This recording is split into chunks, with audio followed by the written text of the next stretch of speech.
A Rede Branca é a crónica dunha tormenta perfecta que comeza cunha detención e remata de xeito imprevisível. Confeso que comecei a súa lectura coa intención de ler as primeiras 30 páxinas para ver de que ia e logo abandonala. Confeso que unha vez comecei a lectura non puiden abandonala ata rematar con ela.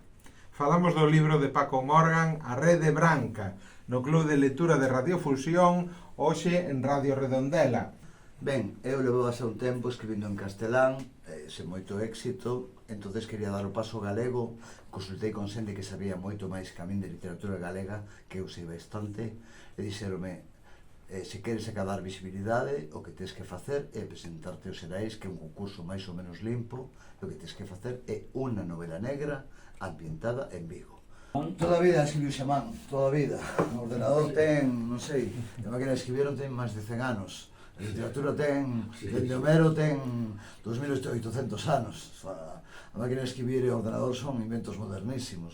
Se eu non escribo a man para poesía, novela non. Para min, non sei, va da mente o bolinegro, o bic negro, do bic negro o folio. De cada 4 folios, o nivel de tua exigencia é que dous van ao lixo, outro está ben e outro é correxível. Pero hai moita autoexigencia, non sei capaz de escribir, non sei. Controlaba os programas do ordenador do talego, pero non vale para a vida real.